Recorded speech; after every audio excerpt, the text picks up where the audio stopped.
Menteri Lingkungan Hidup dan Kehutanan, LHK, menegaskan kehadiran Ibu Kota Nusantara, IKN, tidak akan merusak hutan alam, bahkan sebaliknya, IKN akan memiliki dampak positif dan luas bagi aspek ekologi, ekonomi dan sosial budaya masyarakat.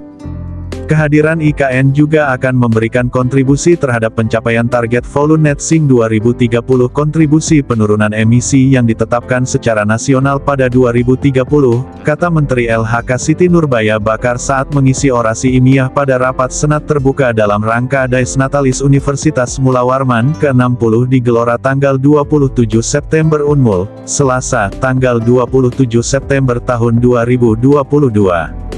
Orasi ilmiah Menteri Siti Nurbaya sendiri mengangkat tema, membangun hutan tropika basah Kalimantan Timur modalitas menuju Indonesia's volume net sink 2030.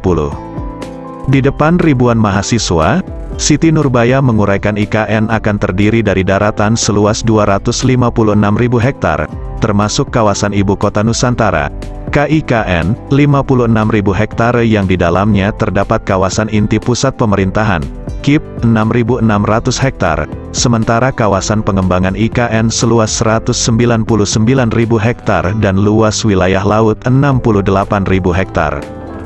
Menteri Siti Nurbaya juga menjelaskan tentang konsep Forest City IKN.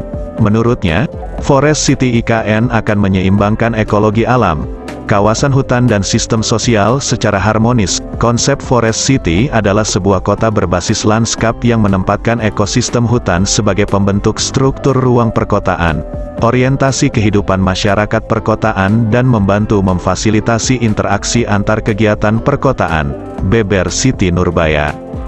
Kalau dilihat dari yang kecil kaitan dengan UMKM itu kita memberikan kepastian hukum karena tidak tahu mungkin jika itu dapat berpotensi menjadi bisnis, dapat berkelanjutan. Kami terus mendukung upaya-upaya oleh Polres PPU beserta jajaran untuk mendukung UMKM, tambahnya. Dia mengatakan, saat ini ada 5 pelabuhan yang sudah diberikan izin oleh pemerintah pusat dan 8 pelabuhan yang berproses di kawasan IKN yang membutuhkan sumber daya manusia.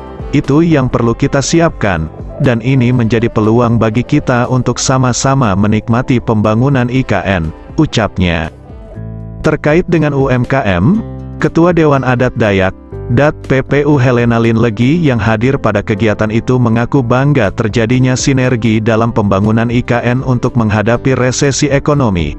Terkait dengan UMKM, pemerintah sedang gencar-gencarnya memberikan pelatihan, tetapi kami harap jangan hanya diberikan pelatihan tapi diberikan modal untuk usaha, dan juga tidak diberikan pembinaan yang usahanya nanti jadi sia-sia, kata Helena Lin Legi. Di sisi lain Menteri Siti Nurbaya juga memuji Kaltim yang lebih dulu telah melakukan upaya untuk tetap menjaga kelestarian hutan bersamaan dengan aktivitas ekonomi. Terbukti, Kaltim menjadi provinsi pertama yang mendapat komitmen pembayaran terkait pengurangan emisi karbon dari negara-negara donor di dunia melalui World Bank dalam program FECPFCF, menyusul Kaltim adalah Provinsi Jambi. Kalimantan Timur bisa menjadi teladan daerah lain di dunia, bahwa pembangunan ekonomi bisa tetap dilakukan dengan tetap memperhatikan aspek ekologi dan sosial kemasyarakatan. Kaltim sudah melakukan lebih dulu, baru disusul Jambi, puji Menteri Siti Nurbaya. Kompensasi dari World Bank untuk Kaltim disebut sebesar 110 juta dolar Amerika Serikat. Kedepan, dia berharap agar paradigma hutan lestari tidak lagi membenturkan antara kepentingan ekologi, ekonomi dan sosial budaya. Secara sederhana bisa dikatakan, economically feasible, socially acceptable, ecology sustainable. Sambungnya, karena itu lanjutnya, pembangunan lingkungan hidup dan kehutanan bukan hanya memiliki peran penting untuk mencegah berbagai ancaman bencana dan malapetaka, tapi juga mendukung pencapaian tujuan pembangunan nasional, yakni melindungi segenap tumpah darah Indonesia, memajukan kesejahteraan umum dan mencerdaskan kehidupan bangsa, serta menjaga perdamaian dunia.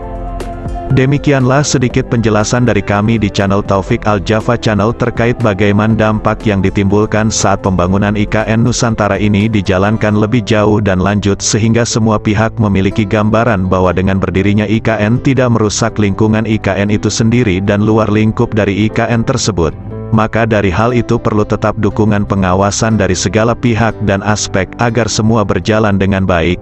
Terima kasih. Salam Nusantara.